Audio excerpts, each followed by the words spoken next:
is up? We're back. Another episode of First to the Floor. We've got a crossover episode here with the How About Them Celtics guys, Jack Simone, Sam LaFrance. Sam, how you doing, brother? Oh, he's frozen. Yeah, he froze to kick the show off. No time at all. The classic. There we go. It would not be a me appearance without that. There we go. I love it. But how are you? How you going? Good. We just finished up our pod. Yeah. Would be better if the Celtics won. 2 days to sit on a loss is never fun. But overall, pretty solid. I don't know about Jack, though. Jack, how we doing, big fella? He's usually the miserable one. I'm good. All right, Sam's lying and freezing to start the show off. No, I'm Let's good. go. I'm good. It was a great game against the Thunder. Like Sam said, would have been even greater if the Celtics had won, but it was a good game nonetheless. I'm good. How about you, Jake? How you doing? Mate, doing good. Sun's shining. Just thought we'd kick this thing off after the Bucks lost. It was looking close. It was tied pretty much at halftime, and Pacers broke them open. But we'll get to that with the Schadenfreude report at the end here. But I think we had to get an episode out today. Ben and Spoonie family things this time of year. I have no children yet, so my responsibilities are still slightly less. So I'm getting this thing rolling today. Thunder, Celtics, one of the games of the year. Jack, we'll start with you. Overall thoughts, panic stations, where are we? I wouldn't say panicky at all. I mean, it was a great game against a great team. The Thunder are one of the best teams in the league for a reason. It felt like they were right there with the Thunder through the first two quarters, regardless of their missing open shots. To be quite frank, the Celtics couldn't hit many of their shots. Jaylen Brown had a tough game. And then in the third quarter, the Thunder were able to break it open a little bit. Celtics missed a few layups.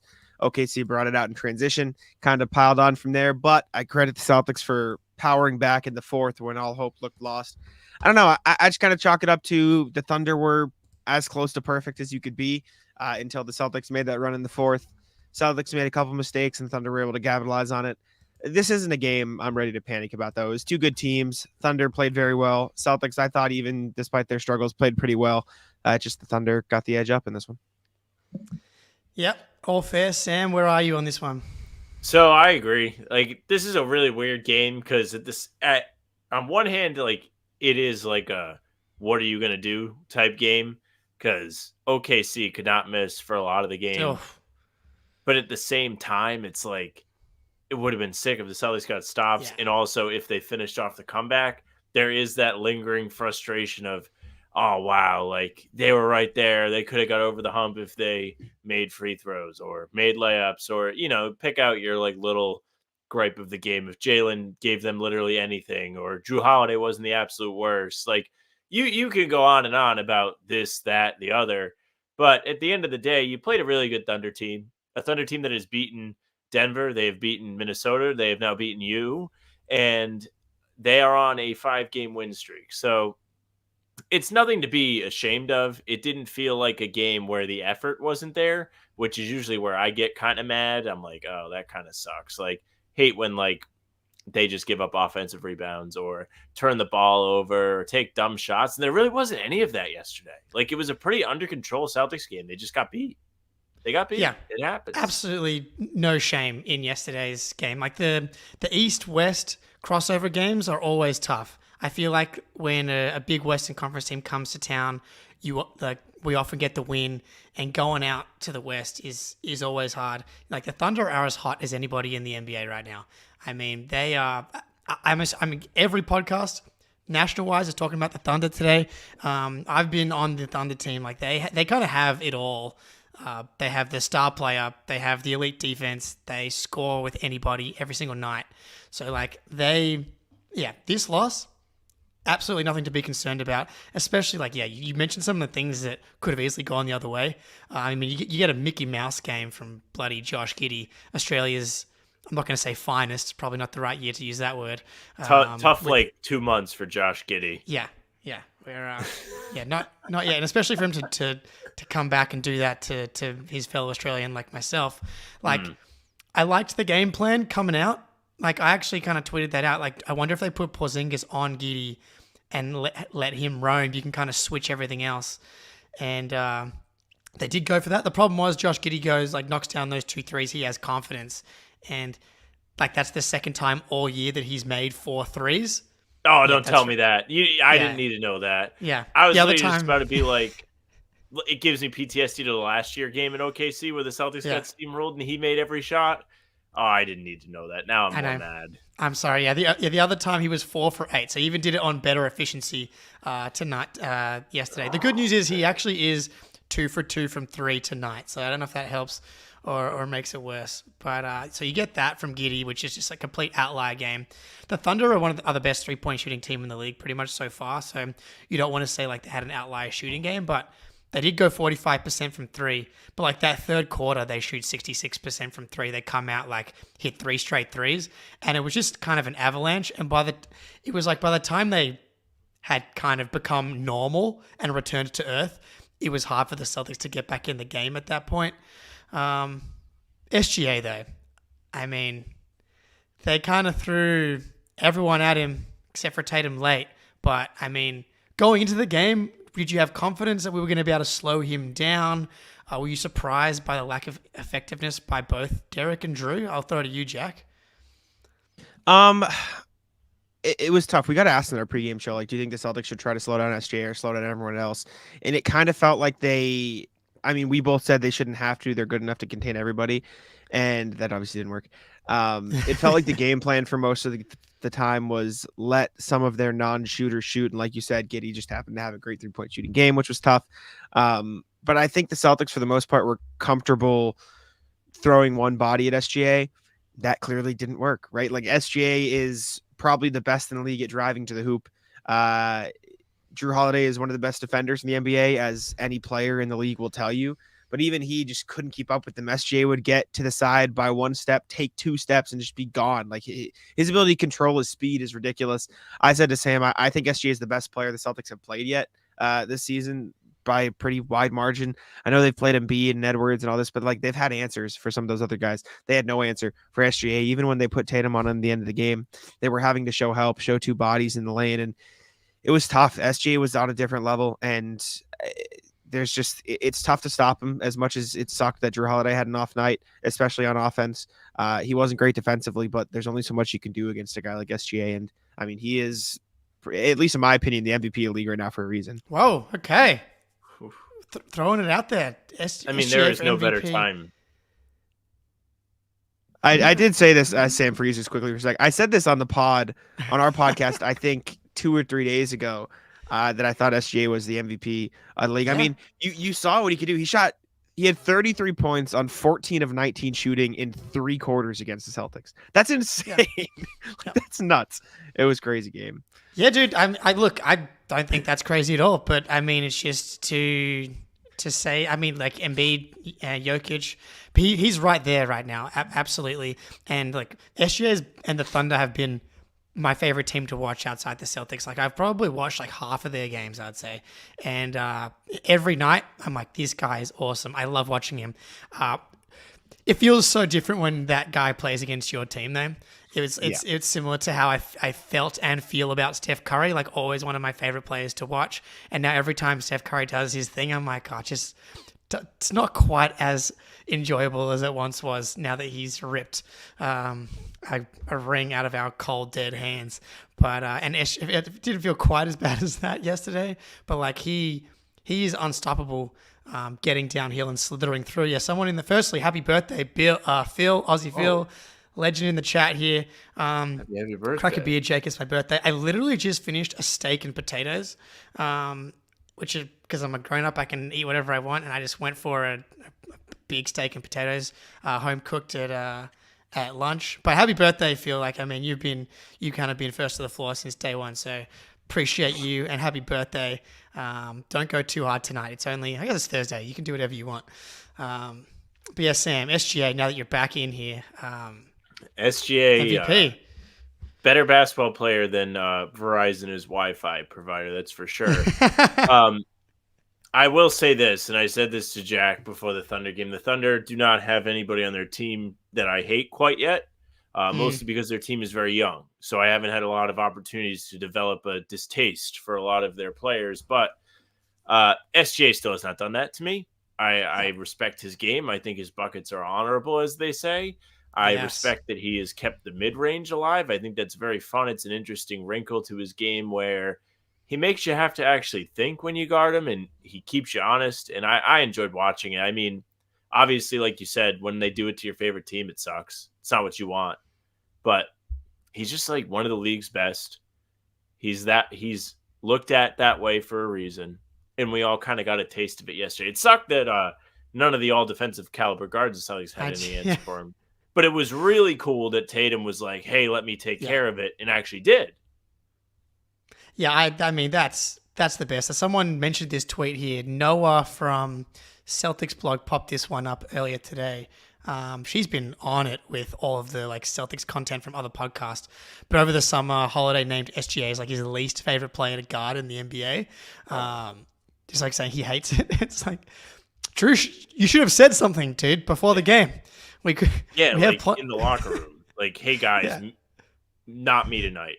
Yeah, I'll try, but this is gonna go bad. Just let us know.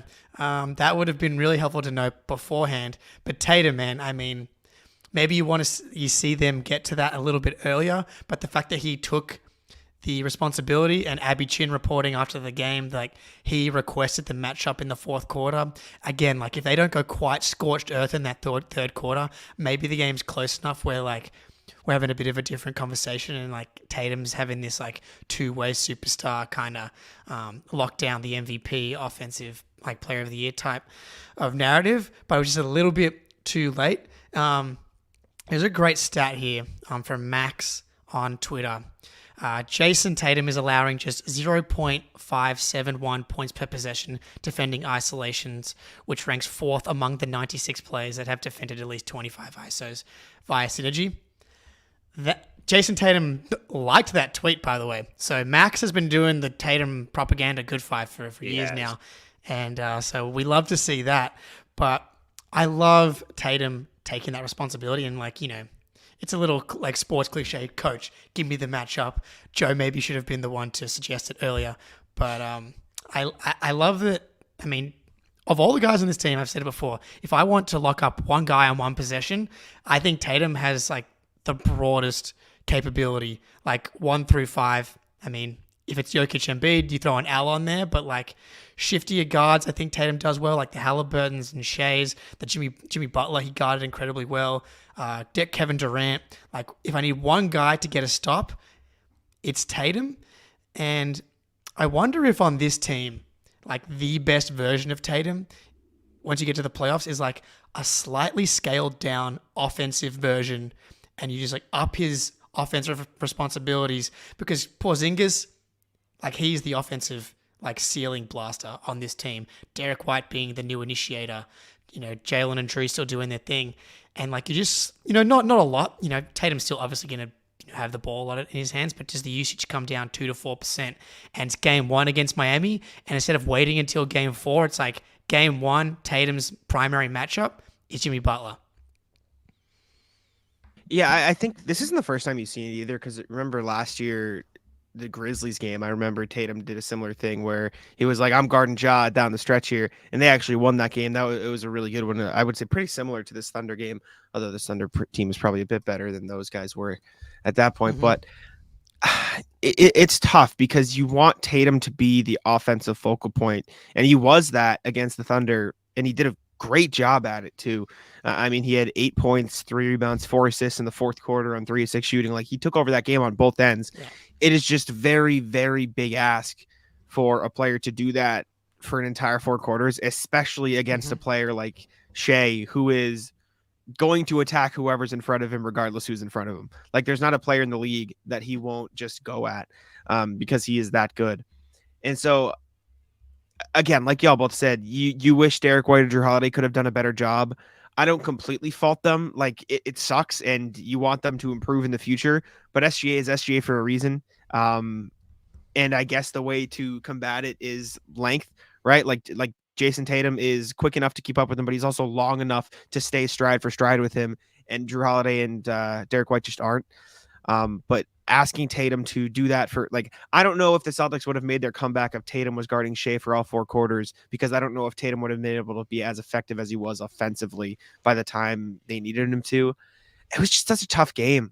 Everybody was on, even when they took away Shai. Like in the fourth quarter, they took away Shai and Chet hit 2 huge threes and Jalen Williams hit a giant step back in the lane. They were all on. The Thunder were in that game. Yeah, I love seeing Tatum take that initiative. I think you make an interesting point, Jake, about him maybe taking a step back on offensively, and not a super cool step back, just a regular step back. Yeah. Where he doesn't have to take all the shots, right? Now, there is a ton of value in Tatum being an offensive hub. Jack is absolutely right. Like, he needs to be an initiator at times. He does a great job at drawing multiple defenders and creating openings for his teammates just by being there. And you need him to be physically able to be the best version of himself at that end of the floor. But at the same time, your point about Porzingis is absolutely right too. Like, he's somebody they can go to down the stretch of games where if Tatum is gassed or he's a little tired and he doesn't have the extra juice, Porzingis' 7'4" frame is kind of sick. Like, he can just turn around and shoot over guys. And it's super effective. He's shooting like 64.7% in clutch shots this year, which means the game's within 5 points under 5 minutes. That's great. That's something the Celtics didn't really have last year, the low post presence that they could go to. With that team that they now have around Tatum, there is the flexibility with the use of Tatum. Like, he doesn't have to be the every shot guy. He can be the playmaking guy or the all defensive guy. He has the option to shapeshift like Derek White does. Yeah, and at the same time, yeah, maybe he, like, in especially regular season, I still think DJ Daniel in the chat here, that should be JT every night. It shouldn't, though. Like, I get it. Like, you want to see it every night because you want to see the dominant two-way performance. But, like, what's the point, really, of him using that energy in January, February, March? Like, none of this matters if he can't do it in April, May, and June. And I go back to that Nets series against Kevin Durant, where he, like, as far as two-way performances go, part of that had to do with, like, the Nets defense not being that good. So, like, he was able to lock down Kevin Durant and Kyrie and have some incredible, like, one of the best wing defensive performances, like, I've seen in, like, Kawhi level stuff, but then also averaging 30 points per game. Like, I think once he does get to the playoffs, he is one of the most well-conditioned athletes in the NBA. Like, that's why I always like the Sixers matchup, not because, like, Embiid's not good, but because you get to game 6, you get to game 7, I know Tatum's going to be there and he's going to be able to play 48 minutes, like easily, and give you everything. And so once you do get to the playoffs, I think maybe you do see more of Tatum taking these responsibilities. I think it's good for everybody involved, Joe, Tatum, to be like, oh, this is something that we should try. As good as Derek White is, as good as Jrue is, he's just a different type of defender, and the size, length, and foot speed is a very rare combination of defensive skill. And I just want them to not forget when they play the Heat that, like, we don't have to put Derek White on him. We can put Jason Tatum on him and not wait till, like, game 4. Moving on to another question. Tatum versus SGA was a hot topic coming into the game yesterday. And, I mean, I think it's pretty clear that Tatum isn't having as good of a season this year as SGA. Like, I think Tatum's having a great year. But, I mean, like, SGA is just on another level this year. I think that's okay. One, do you agree with that part? And two, what about broadly, overall? Like, if we're ranking players just not based on this year's performance, basically going into the playoffs, who do you want? Sam, I'll throw it to you because you gave me an eyebrow raise there. So it's more about, like, Tatum than SGA. Like, I'm not going to give you great SGA analysis. That's just not who I am. But I will give you great Tatum slander. So I think Tatum has been kind of ass for, like, the last, like, month and a half. Like, this is signature Tatum, though. Like, Tatum cannot, and this is why he doesn't have an MVP, put together an entire season where you're like, I don't want to rip my hair out watching him. He does a lot of great things, and we just did a great around the horn about, like, why he was great yesterday, how he can help them in so many different ways besides scoring. But the true measuring stick for Tatum's, like, is he playing good? Is he not playing good? Is the discipline in the decision making. I don't need to see him take 10 super cool threes off of dribbles. I think the threes are great when they're catch and shoot. And Jack and I have had to talk. Well, Jack has had to listen to me talk about this. Look at him. I can't tell you how sick I am of hearing Sam talk about this because I have a rebuttal and we've argued about this a million times. I just think it's like a big. Love it. I don't know if it's an issue, but it's just like the team could be much better if he was not like settling for tough threes as much as he does.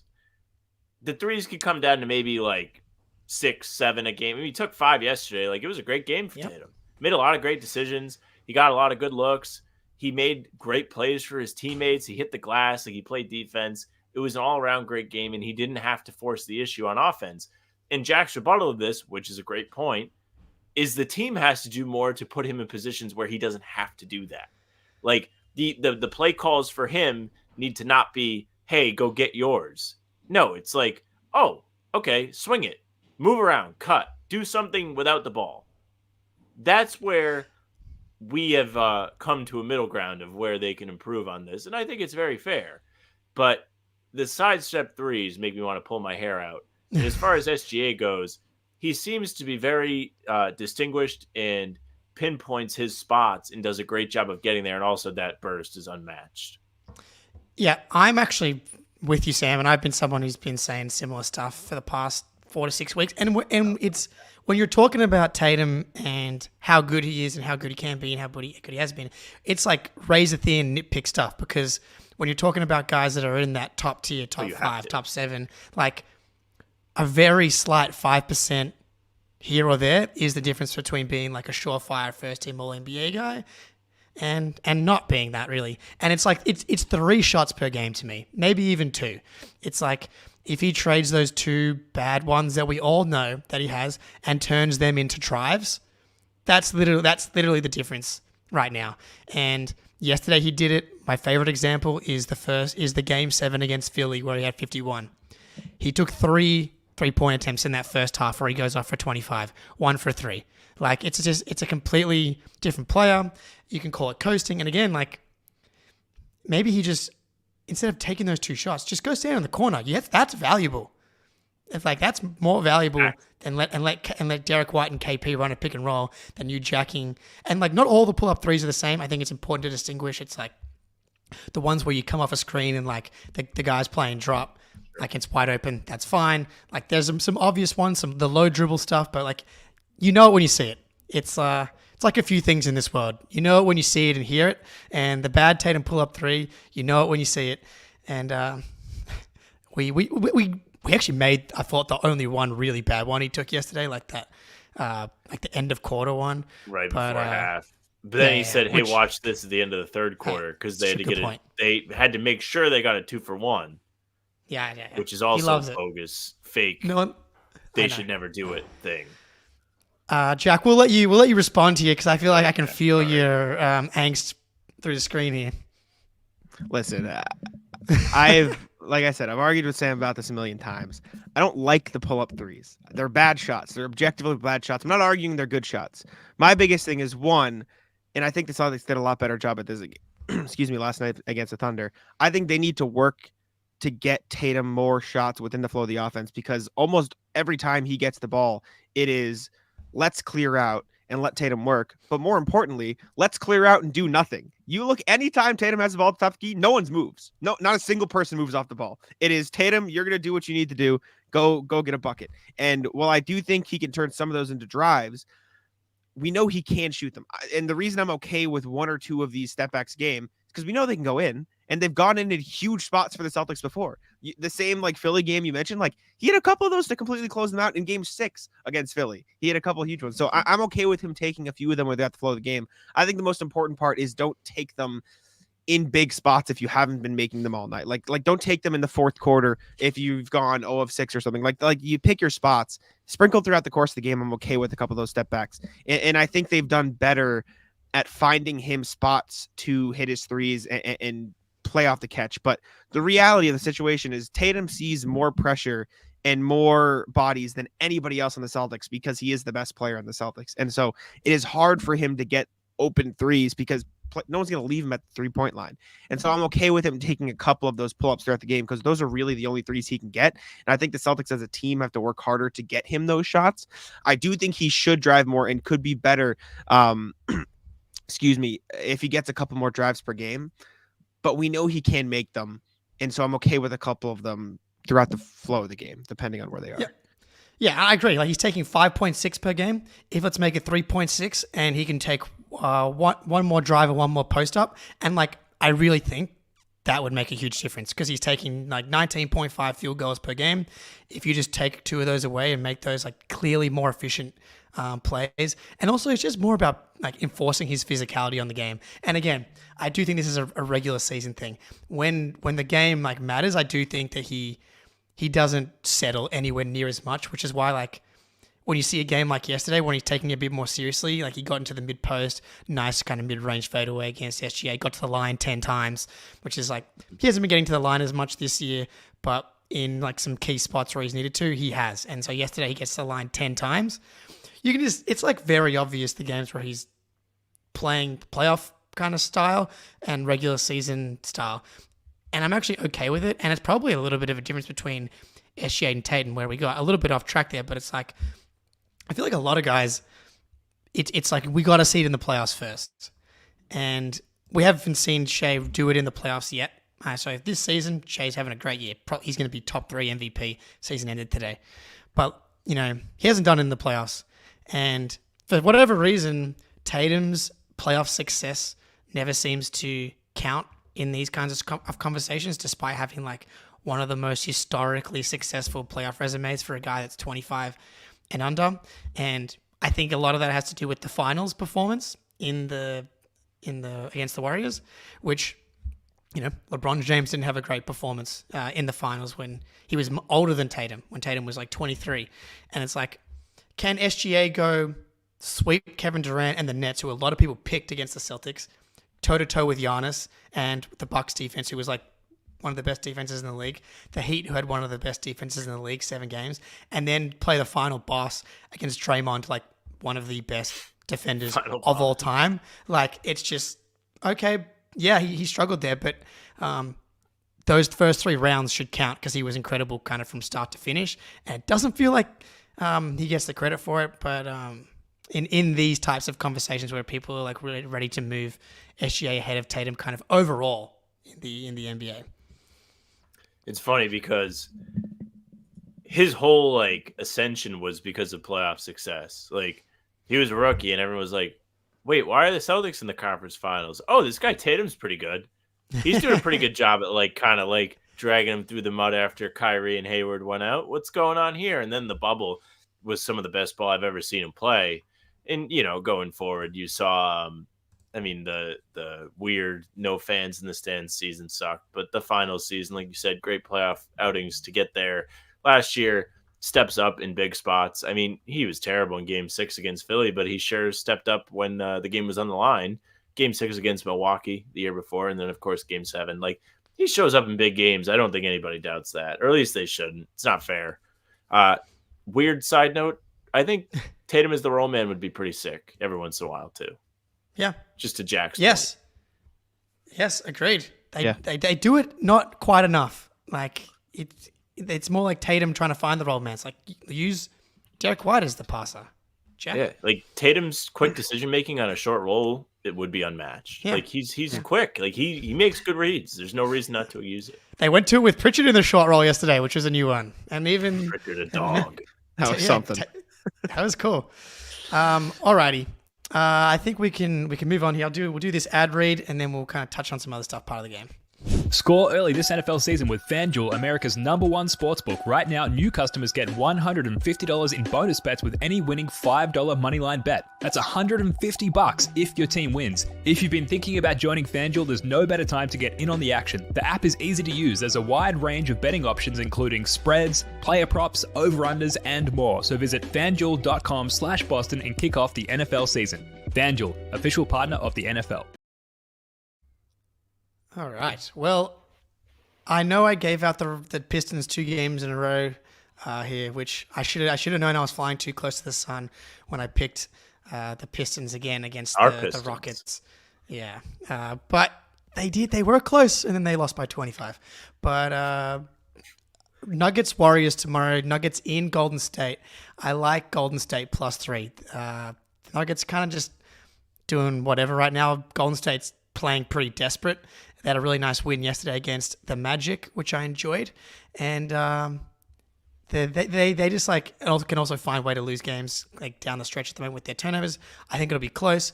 They need this one. Warriors, you get the free 3 points.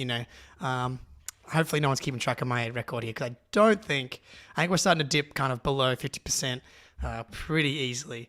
But in the meantime, rest of the game, Cornet and the double bigs, which I think is not just a yesterday thing. It's something that Joe's been going to a bit. I get the idea. Like Thunder goes small, let's go big and try and beat them up. Get on the offensive glass. They did kind of dominate the offensive glass yesterday. I don't think that had anything to do with the Cornet Al or Cornet Porzingis double big lineup. Thoughts on the double big lineup? Because I know it's not a fan favorite, specifically Cornet plus another big. Jack, I actually don't hate it. I get the concept of it. I know. It's not that's good. Perfect. It's not perfect, and Cornet does get torched on the perimeter a little bit too often for it to be a long-term go to in every game kind of thing. But I think in the right spots it can be effective, and I think it honestly just goes back to the fact that they're really comfortable with Cornet in their defensive system. Like you look down the line past other guys. The only thing I would rather see more than it, and I know Sam's going to be a big fan of this if he doesn't freeze right now. I can tell when he freezes. Look at that. I called it.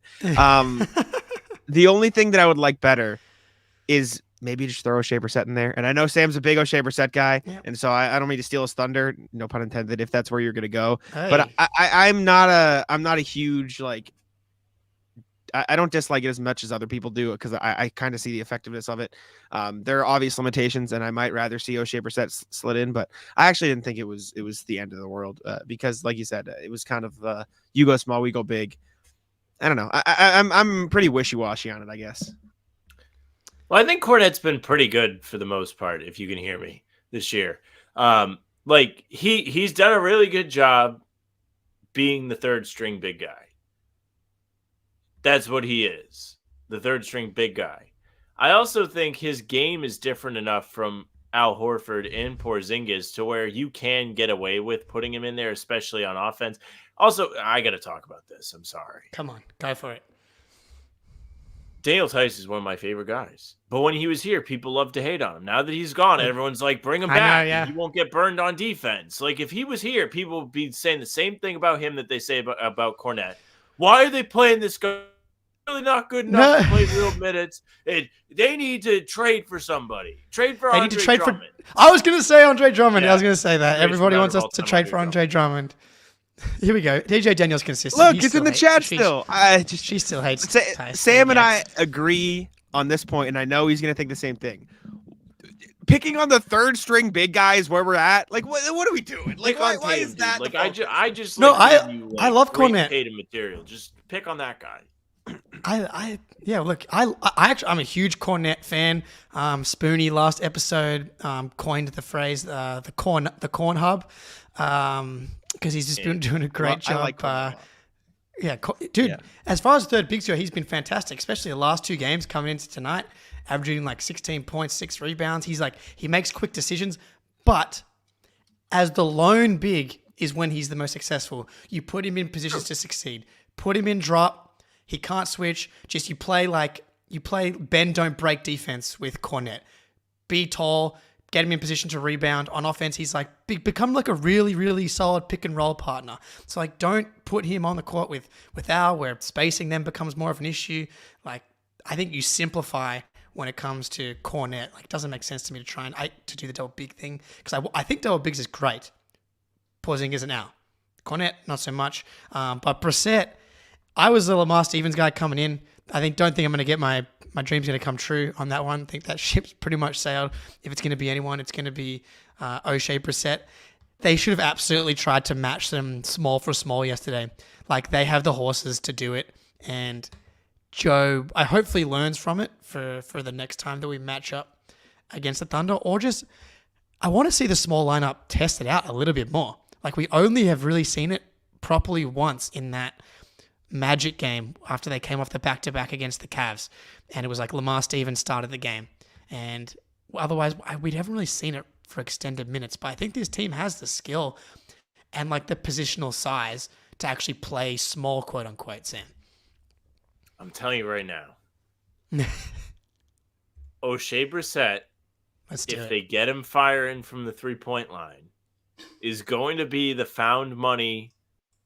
Hey, they should sign someone in the buyout market. Hey, they should trade for somebody guy that everybody is looking for. He gives you all the things that people want. He rebounds. He plays defense. He's athletic. He gives you energy off the bench, if you can still hear me. He's just great. It's really a lot to ask. Yeah. Oh, I'm back. You made it. Hooray. But Brissett, very good. As a small ball center, I can see it. He has the athleticism, the bounce, the intensity to hit the glass. I might just give up. This is something else. Sam has no. Trust me, he knows. See, there it is. He has a little Wi-Fi modem thing that if it flashes red, he knows he's cooked, and so it's not turning red. It's not turning red. It won't turn red. It's false hope. False hope. Exactly. Jack. Sorry. To T in the chat here, Tari Eason way better than Brissy. Yeah, agreed. I mean, if you have a way to trade O'Shea Brissett for Tari Eason, the first round pick from last year, that'd be great. But I just don't think that's on the table, man. Like, there's a reason. Hot take. Wembanyama better than Keita. Thoughts? What do we think? Hey, come on, man. Come on. Have you seen Keita's net rating over the past couple of weeks here? This guy knows how to win. Better than Wemby's. But yeah, like, I think that we just got to simplify with Cornet because I think he's been great. The other piece from last night, Jrue obviously struggled. I know he missed the previous game with the elbow. He wasn't on the injury report coming into the game, so I'm like, I don't think it was the elbow or anything. But the defense was one side of the ball. He just got cooked by Shai, is what it is. But offensively, he was like a complete disaster. Like, short-arming layups and just decision-making, turnovers. He almost gave himself a concussion on the turnover. He did recover and ended up leading to a good play by like laying out to save it. But Joe benched Jrue Holiday in the fourth quarter for our dude, Peyton Pritchard. And it was like very successful. Pritchard was awesome in the fourth quarter and to close and was huge in that comeback. 2, did you like the move? 3, if Marcus Smart was still here, does Joe Mazzulla make that move? Jack, we'll go to you. I'd like to think so. I'll put it this way. I don't think Joe would have made it with Marcus last year. I think he would have made it with Marcus this year. I think that plays to the evolution of Joe as a coach. I love the move. I mean, it was so clear that Jrue didn't have it. And even though Jrue is obviously the better player, it was clear that they were winning and playing better basketball with Peyton Pritchard on the floor. I mean, because if Tatum's the one guarding Shai, I guess you'd just rather have the energy and the 3-point shooting there. And Peyton didn't even like make a bunch of impact threes. He was just the more impactful player on the night. And I think it takes guts to make that move if you're Joe. Like, you have a very clear, solidified ending 5, we'll call it, plus Al Horford if you want to run double bigs in that spot. Like, those are the 6 guys you go to. There's very little, room for deferring outside of that line. And he was like, nope, Drew's not on it. We're going with Pritchard. And it worked. It almost worked, I should say. Like they made their comeback with Jrue on the bench. And I think that's a huge credit to Joe Mazzulla for being willing to do that, because that's not a move a lot of coaches around the league, especially a lot of first and second year coaches, are going to be willing to make. Yeah, I think also, sadly, that is part of the reason why Marcus is no longer here. Of course, Porzingis came as part of the deal. But I think they moved him because they didn't feel like they could really handle him. I'm very sorry. There is nothing I can do. Wi-Fi. It's just like only when I talk. I thought he was just like being really sorry about how like disparaging Marcus Smart. I was like, it's okay, dude. Like everyone's gonna forgive you, like that Marcus Smart. But you seem good to me. But yeah, there it is. I guess you guys know better. He knows. Yeah, he knows. But yeah, like I think that's fair, Jack, because that's what I was thinking. I wonder if it's because the second, like Joe Mazzulla has clearly been a different guy in the second year.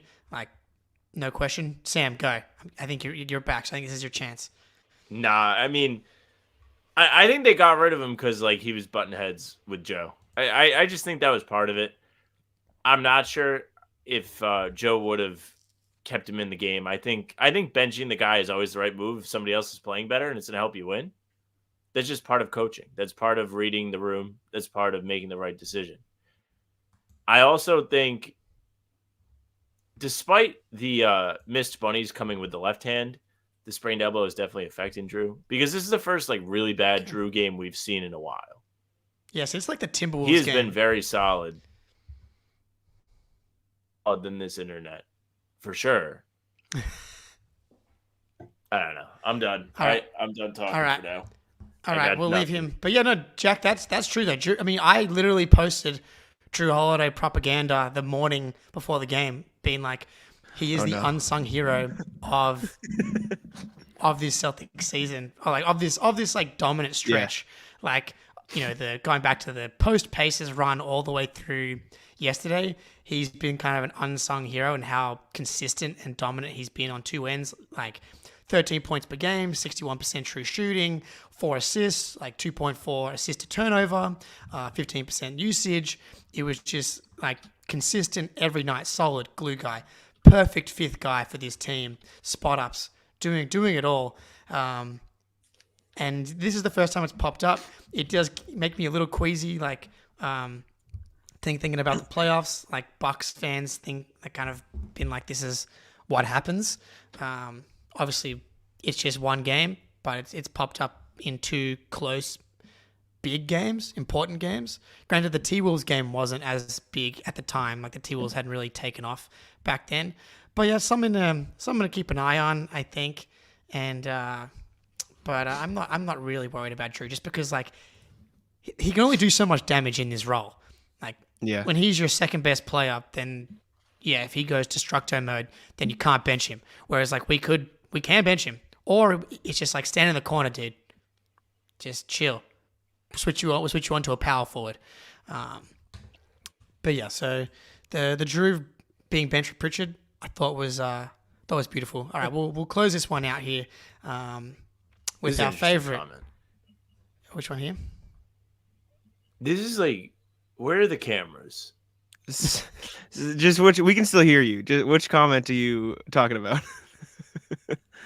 He can't hear us is the problem. Right. I know. Yeah, I'll let you rock. I was reading the comments, but no, you're good. You're good. All right. Well, I think we'll check. I will say, like, Jrue being very willing to be this guy. We heard nothing about like him being upset or anything last night. He looked like totally fine on the bench. And I think that's part of the Smart thing. Like, Smart built this. He truly was like a founder of this era of basketball. So it's absolutely fair for him to feel like he should be out there. And dude, he was the reason they won a lot of huge games. So I absolutely understand it. But having the kind of political sway for this to not be an issue now is actually kind of a big deal. Yeah, I agree. This Bucks take is interesting, that getting rid of Jrue is a good thing. Did you see the clip of Dame just looking into the crowd while Halliburton went right to the basket? Like, yes, the Bucks have a good record. But do you really fear Milwaukee? I guess this might be a segue if we're going to talk about the rest of the league. But, like, do you really fear them? Like, I don't know. Like, I'd rather play against them with Dame than them with Jrue. I love this. Hold that thought. Is coming up right now. Schadenfreude. The Sixers. Schadenfreude. The Lakers. Schadenfreude. The Heat. Schadenfreude. Milwaukee Bucks. Schadenfreude. Warriors. Schadenfreude. perfect timing, Sam. Absolutely. I'm not sure which dimension you're kind of in at this point, but Pacers Fighting for my life, dude. beat the Bucks. That makes the season series 4-1 because of the IST. They've played each other 5 times this season. 4-1. And before we kind of hopped on here, Sam and me were talking about the rivalry. You know, we have the IST game, Pacers win. We have the Pacers stole my ball gate for Giannis and Dame and the Bucks, which was just an embarrassment for the Bucks, I thought, over a freaking ball. But the Bucks had 2 shots to kind of get their lick back here. They lose both. I put up a video breaking down the Bucks' fourth quarter defense last game, how disastrous it was. Today, the Pacers had 113 points after 3 quarters and shooting like 37% from 3, not even going scorched earth. I'm with you, Sam. I'm less scared of the Bucks with Dame than I am with Jrue, because the best way to beat the Celtics, I say it all the time, is to short circuit their offense.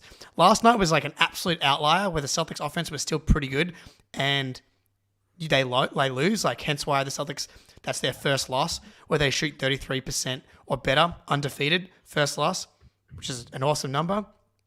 The way to beat the Celtics is heat, just muck up the offense, and the way that Draymond and the Warriors did it to the Celtics, that's how you beat the Celtics. If you can't get stops against this Celtics team, like you don't have a chance, especially with the way they're going to be able to guard Dame. Sam, go. I mean, Dame is a traffic cone. We all saw it. And when he hijacked the whole end of the summer with the big, hey, Miami, please trade for me, I won't play for anybody else.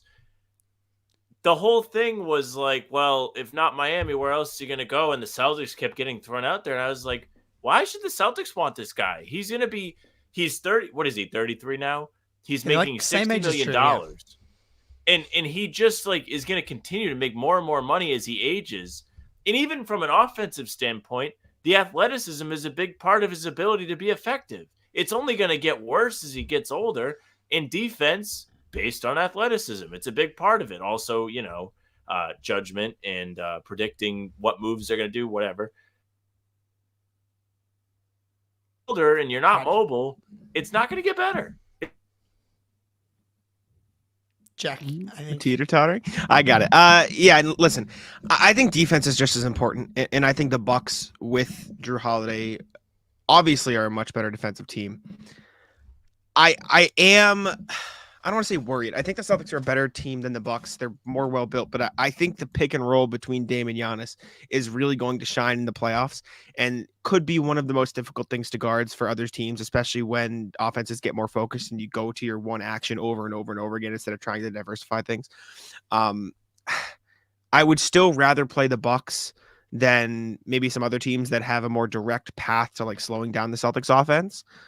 But I do think there is a world where that is very difficult to guard regardless of the team. It's tough for me to say whether or not the Bucks are better with Jrue and or with Dame because we haven't seen it in the playoffs yet. And the Bucks very clearly were not good enough on offense in the playoffs last year. But the defense is still a major concern, even though the Bucks have been very good, and it does just seem to be the Pacers that are their kryptonite at this point. Yeah, it's a good point. But I will say, I saw some numbers. The Bucks have had insane shooting luck. Like teams are just shooting really bad on like open and wide open against them for like just no reason so far. And I saw like I think the guy that does Locked On Bucks, forgetting his name right now, was like it was kind of bound to come to an end at some point. And I forget the game the other day who it happened against, but like they've been getting really lucky and their defense has been bad. I just don't see how that gets solved. I saw DJ Daniel calling smart to the Bucks. I've seen that thrown around actually a fair bit on Twitter. By Bucks fans mostly. I would say 0% chance. Like he's part of what the Grizzlies want to do for the next 2 to 3 years. They traded 2 first-round picks for him, got Tyus Jones out the door. That's Ja's still young, Triple J, and Bane. And also the Bucks have nothing to trade. Like the only way they get out of this mess defensively is if some dumb team trades for Bobby Portis and 2 second-rounders and Pat Connaughton for some reason. I saw Nathan Marzion, the king of Bucks Twitter, throw out Matisse Thybulle, that would be great. I would love that if they traded for Matisse Thybulle. I'd much prefer to play the Bucks with Thybulle than Pat Connaughton, because Thybulle actually is a zero-way player, especially when you're trying to guard the Jays. I get one of Australia's own, big fan, but like his defense was always so overrated to me. He was like a gambler on defense, always going for steals, and if he's not getting those, then like too small to guard the Jays. And offensively, he's shooting better from three, but he's like a fake good shooter in that 36, 37% on wide open shots, low volume, playoffs. Like, just not going to happen. Guys, Bobby Portis is bad. But like, if Bobby Portis wants to be our ninth man, that would be an upgrade on Luke Cornett, maybe, I guess. But Portis is terrible on defense. Like, so he's gotten played off the court in 2 years in a row in the playoffs. But yeah, the Bucks, man, they and to your point, Sam, about Dame's athleticism, so much of their crunch time offense success this year has been due to Dame getting to the free throw line, all game, but specifically in the fourth quarter. And that stuff is going to dry up if you're someone like Dame, especially like as the years go on. Like Giannis is always going to get to the free throw line, but free throws for everybody dry up. Embiid, Harden. Dame's like grifting his way to like an acceptable season right now, but it's been a not a good year for Dame so far. Yeah, the defense is rough. I don't know who's out there. Like, it does feel like they need a trade. I would like Caruso for them. I don't know how effective he'd be at guarding like Tatum and Brown. That said, I don't know how effective anybody they get is going to be at guarding Tatum and Brown, and Caruso might be the best bet they got. I don't know. And also, I still don't get the Cornette hate. I'm sorry. I was reading the chat. Like, anybody who's better than Cornette is just ridiculous. This, like, oh my God. Yeah, dude, there's like, it gets probably me like 100 players better than him, at least 150, 175. He's a third string center. Yeah, dude. Sorry, we get heated at the Cornette hate. That's I went off on just the like Cornette a dumb stuff the other day. place to like get mad. Yeah, Get mad at something that matters. Like legitimately matters. Cornette's not going to play in the playoffs, and if he does, like it can be so minimal. Yeah, but the Bucks just have no assets. They traded 5 second-round picks for Jay Crowder last year, who maybe he's the secret to their defensive issues once he returns. I have a feeling it won't be. But hey, that's a nice kind of result for the Celtics here. You know, you drop a game to the Thunder, you know, that technically makes the Bucks a little bit closer to you in the standings. But now the Bucks have 3 more losses than you, 2.5 games back in the loss column. They lose the season series to the Pacers 4-1. Like, that's as close to a playoff series as you're going to see before the playoffs. And they got absolutely smoked. Like, their adjustments, zone picked apart. It was beautiful to see outside of them kind of being 2 points short of my parlay. But boys, any closing thoughts on the Bucks from a Schadenfreude perspective? I don't know. The Bucks. It might just be a Celtics arrogance thing, but the Bucks and Sixers fall below the Heat on my don't want to play them in the playoffs power rankings. Like, I think the Celtics would fare better against the Bucks or the Sixers than against the Heat. And I think a lot of people said that last year, and a lot of like top analysts were like, that's ridiculous. And then look what happened. Look who knocked the Celtics out. I don't know. Bucks seem like they're one defensive piece away, and the Sixers, Embiid has done nothing in the playoffs. So that's all until he does something. That's always going to be what I double back on. But I don't know. Those two teams are like, they're cool, but I don't know. Is Thanasis the least deserving NBA player ever? Like, yes. He might be the worst guy ever to be in the NBA. Yeah, I was going to say like Haslam came to mind, but like he at least was good at the NBA for over a decade, and then like had like the built-in culture piece. So if you are going to have a guy on the end of the bench that's like not good, at least he actually knows what he's talking about. He's purely a cheerleader. They could just give him a seat, you know, at the end of the bench. It'd be a lot cheaper. He might actually not even have like a seat on the bench. Like, they might not have enough spots because he's literally always standing. I actually detest Thanasis. Yeah, he makes me irrationally annoyed. It doesn't. I shouldn't make me as annoyed as it does, because who cares? But like, it does. And Yeah. like when he did the fake hold me back thing in the Giannis ball gate, like that Yeah, killed me, dude. that was Like, cringe. That was bad. hold me back, dude. It's like you being held back by a pinky. It's come on, man.